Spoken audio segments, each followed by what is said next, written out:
Hi everyone, I hope you all are doing well. And आज का video बहुत ही special person के लिए है, मेरी लाइफ के सबसे ज़्यादा ख़ास इंसान के लिए, एंड दैट्स अम्मा।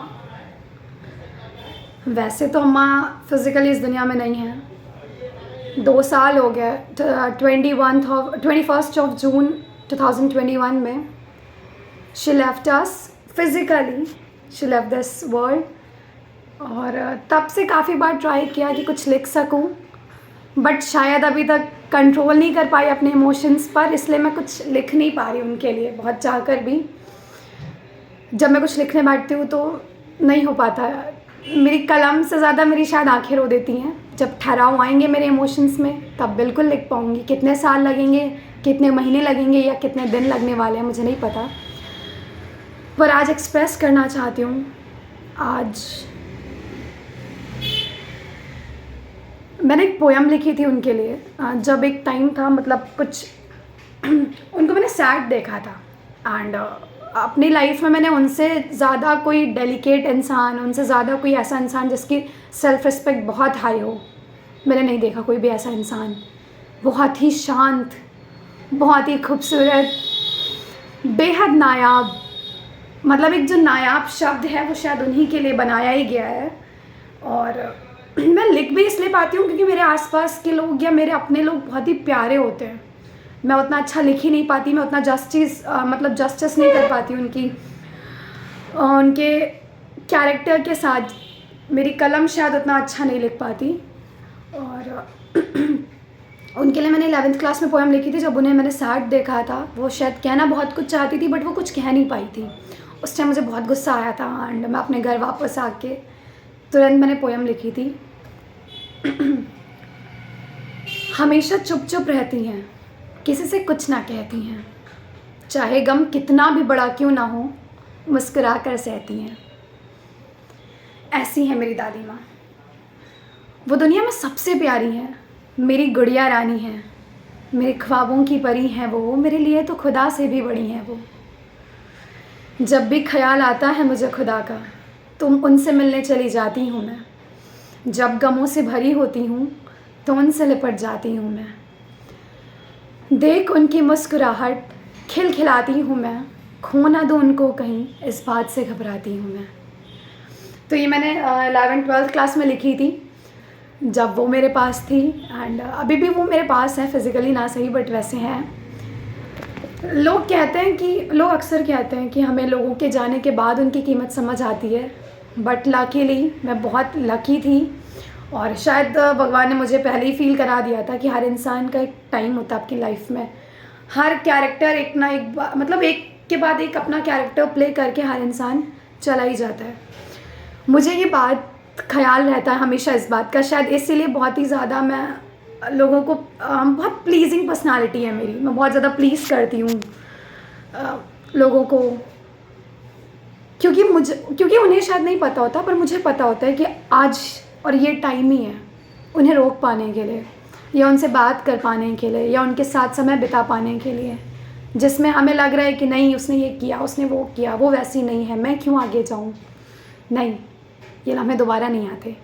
एक समय होगा जब शायद तुम जाना भी चाहोगे, जब तुम पाना भी चाहोगे, तो भी वो चीज़ या वो शख्स तुम्हें नहीं मिल पाएगा। तो ये चीज़ मुझे पहले ही समझ आ गई थी, इसलिए मैंने बहुत ज़्यादा क्वालिटेटिव टाइम स्पेंड किया उनके साथ। बहुत क्वालिटेटिव मेमोरीज़ क्रिएट की, बहुत सारी यादें। अगर हमारी 100 तस्वीरें साथ में हैं तो हमारे लाखों मेमोरीज़ उनके पीछे है।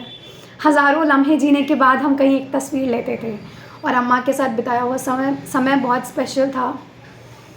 अम्मा वो शख्स थी जिसने मुझे सबसे पहले थामा अपनी गोद में। बचपन से उनकी थाली में खाना, उनके साथ उनके लोटे में पानी पीना, उनके साथ सोना, उनसे बातें करना। किसी दोस्त, मतलब हमारी उम्र में सबसे ज़्यादा दोस्तों का ख्याल आता है, हमें दोस्तों की ज़रूरत होती है, पर मुझे किसी दोस्त की भी ज़रूरत उस समय नहीं लगती थी जब मैं अम्मा के साथ होती थी। अपने आप ही सारी चीज़ें सही लगने लगती थी, अपने आप ही सुकून सा आता था, अपने आप ही एक ठहराव होता था मुझ में। और उनके साथ जब होती थी तो उस समय अगर किसी दोस्त का फ़ोन भी आया है तो मैं रिसीव नहीं करती थी, या बता देती थी कि अभी अम्मा के साथ हूँ। अम्मा से बढ़कर शायद अपने माँ बाप भी कभी नहीं लगे मुझे लाइफ में। और अचानक से उनका जाना ऑफ कोर्स थोड़ा मुश्किल था, बट ठीक है, सबके अपने टाइम्स होते हैं, सबके अपना एक टाइम होता है हमारे साथ रहने का। But I am very very lucky कि वो थी जितने भी टाइम के लिए थी। वो 21 ईयर्स लाइफ के बेस्ट थे, बहुत सुकून से भरे हुई थी मैं। एंड मतलब मम्मा की प्रेजेंस ऐसी थी ना जो मेरे लफ्ज़ों में नहीं, मेरे लहज़ों में नज़र आती थी। जब से वो गई थी तो काफ़ी टाइम के लिए जैसे लगा कि बहुत मज़ा नहीं आता चीज़ों में। हर एक चीज़ उनके साथ प्लान की थी, लाइक अपना फर्स्ट मैं अपना MBA, उस टाइम मैं ग्रेजुएशन 3rd ईयर में थी, मैंने MBA प्लान किया, उनके साथ बैठ के घंटों बातें होती थी, MBA करना है। फिर दोस्त, तो मैं अक्सर बोलती थी उनको कि बेबी डॉल देखना, 2 साल बाद नौकरी लग जाएगी ना, फिर तुम्हारे लिए ये लाऊंगी वो लाऊंगी। फर्स्ट सैलरी के क्रेज़ थे उनके साथ। समवेयर ऑफकोर्स शादी के भी क्रेज़ होते ही हैं सबको। मैं चाहती थी कि मेरी शादी में सबसे पहली जो सबसे फ्रंट की चेयर हो वो मेरी दादी की हो।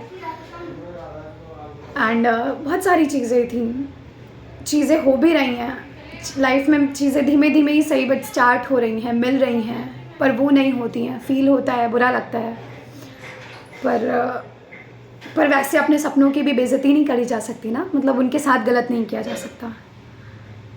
इसलिए जब कुछ मिलता है तो थोड़ा बुरा लगता है, बट आगे बढ़ती हूँ, उन्हें अपनाती हूँ, उन लम्हों को खुशी से जीती हूँ। और ऑफकोर्स अम्मा को बताती हूँ आसमान में देख के कि फाइनली इट्स हियर, ये समय आ गया है। एंड कुछ भी हो, I used to miss her. And ये वीडियो जो मैं मेनली रिकॉर्ड कर रही हूँ, ये इसलिए नहीं रिकॉर्ड करी कि मैं दुनिया को बता सकूँ कि मैं कितना ज़्यादा प्यार करती थी उनसे, क्योंकि आई डोंट थिंक कि मेरा प्यार उनके लिए किसी भी एक्सप्रेशंस का मोहताज है, किसी भी लफ्ज़ों का मोहताज नहीं है। मैं इसलिए वीडियो रिकॉर्ड करी हूँ ताकि मैं आप सबको बता सकूँ कि जो बहुत दौड़ती भागती ज़िंदगी है ना, कुछ टाइम के लिए प्लीज़ ठहर जाओ और अपनों को टाइम दो। खासकर अपने घर के बुज़ुर्गों को, अपने दादी बाबा, अपने नानी नाना को।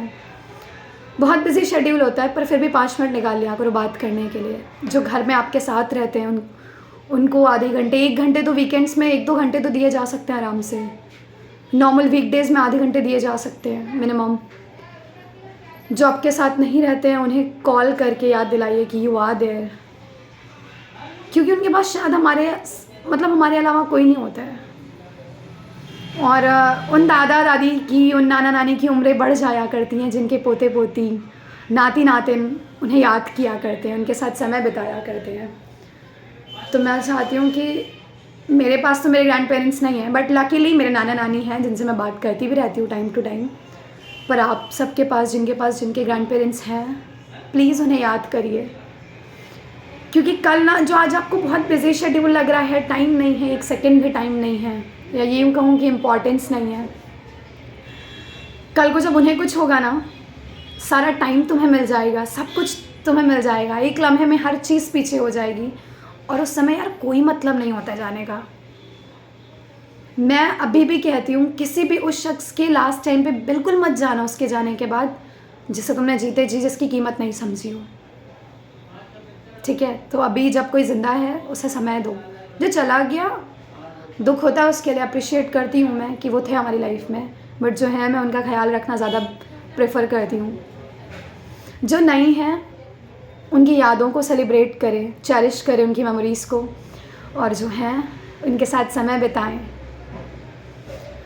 और एक लाइन है जो वाकई मेरी फेवरेट है, कल हो ना हो, तो इसलिए प्लीज़ टाइम देते रहिए और इन्जॉय करते रहिए, लाइफ को सेलिब्रेट करते रहिए।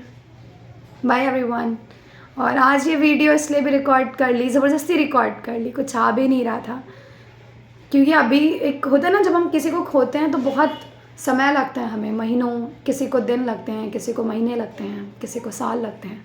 मुझे साल लग रहे हैं, पता नहीं कितने साल लगेंगे, पर जब मैं उनकी मेमोरीज़ के साथ सेटल कर पाऊँगी, जब मुझे ये लगेगा कि याद करके हाँ एक भी आंसू नहीं आ रहा है, बस खुशियाँ ही खुशियाँ आ रही हैं। ऑनेस्टली बुरा लगता है मुझे अभी भी। जब उनकी मेमोरीज़ के साथ सेटल कर पाऊँगी तब पूरी कोशिश करूँगी कुछ अच्छा लिखूँ उनके बारे में और आप सबको सुनाऊँ। तब तक के लिए ख्याल रखिए अपना और अपनों का। Bye bye.